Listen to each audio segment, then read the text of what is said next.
Thank you. This right here is the updated directive from Customs and Border Protection regarding its vehicle pursuit policy. It's dozens of pages long. The letter from the acting commissioner says the updated policy does not prohibit vehicular pursuits, but the policy, quote, restricts pursuits in certain circumstances that are considered especially dangerous and also prohibits specific emergency driving procedures that have proven unsafe and ineffective. It has gone into effect this month. It's to avoid scenes like what you see right here. You remember this: 7 migrants killed in downtown El Paso in a 2020 crash. Authorities say it started with an attempted traffic stop by Border Patrol. The car, stuffed with 10 people inside, eventually lost control on a curve on Paisano. While we haven't seen a smuggling attempt crash as deadly since, the start of Texas Governor Greg Abbott's Operation Lone Star in 2021 has led to a rise in DPS trooper chases. Tonight, extra depth on just how frequent they've been and why state law enforcement is saying these pursuits are necessary despite the risks associated with them. It was the morning of March 29th. I had 3 kids in the car. We were on our way to school. It was about 8 o'clock in the morning, and I always take 10 east. This El Paso mother, who wished not to be identified, looked in her rearview mirror. I see a police SUV. No lights, no sirens, and he's pretty far behind me, and I'm about to start getting over. But an instinct told her not to. Luckily, I stayed in my lane, and he blazed past me. The force was like a vacuum. I could feel his speed. He was just coming so fast. How much faster do you think the trooper was going than you? Oh gosh, I mean, I was going maybe 70. I mean, this had to be over 100, definitely. A close call shook her to her core. Every worst case scenario went through my brain, everything that could have gone wrong. How did that make you feel? Well, my initial feeling was I was scared. I was rattled. I was shaking. And then I got angry because I thought this is irresponsible because someone can really, really get hurt. That mother acknowledges she did not see who the trooper was going after, but it came at a time when pursuits involving DPS troopers were happening exponentially more frequently in El Paso. I obtained every documented pursuit since the inception of Operation Lone Star in Texas in March 2021.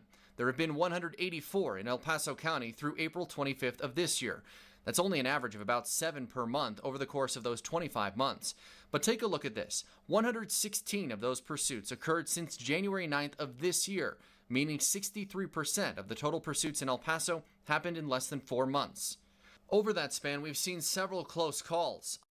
On January 18th, surveillance footage captured the end of this chase, the suspect bailing from the moving vehicle before it crashes into the front of a home. It was a pretty rude awakening this morning.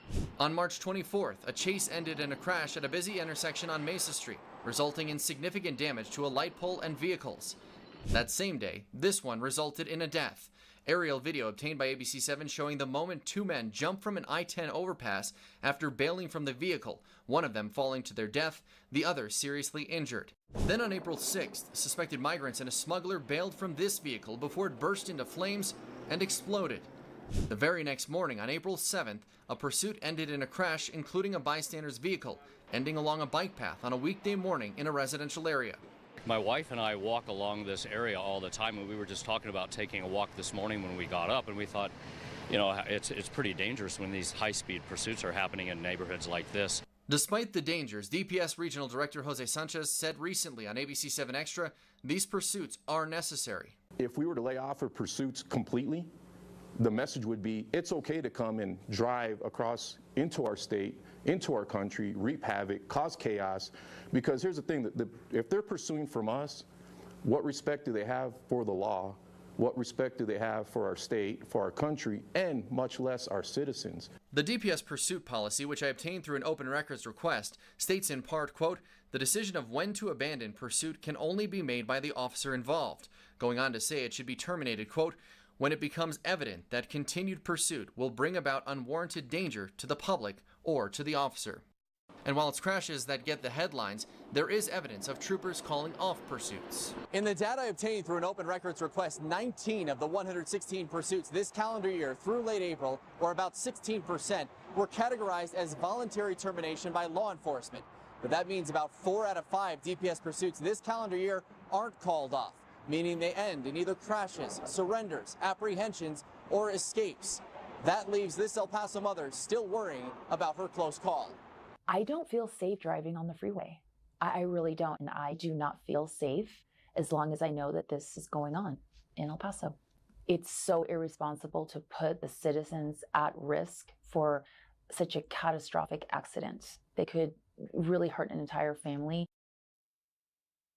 DPS Trooper Sanchez emphasizes human smuggling is a third-degree felony. If a smuggler evades, it bumps up to a second-degree felony. And if a murder is committed during that offense, it could be a first-degree murder or possibly a capital murder charge. I reached out to Governor Greg Abbott's office for an interview on this topic, but they did not respond to our request. ABC 7 Good Morning El Paso anchor Saul Saenz went on a ride-along with a DPS trooper this morning to see what they're dealing with now that Title 42 has expired. That story will air in the coming weeks.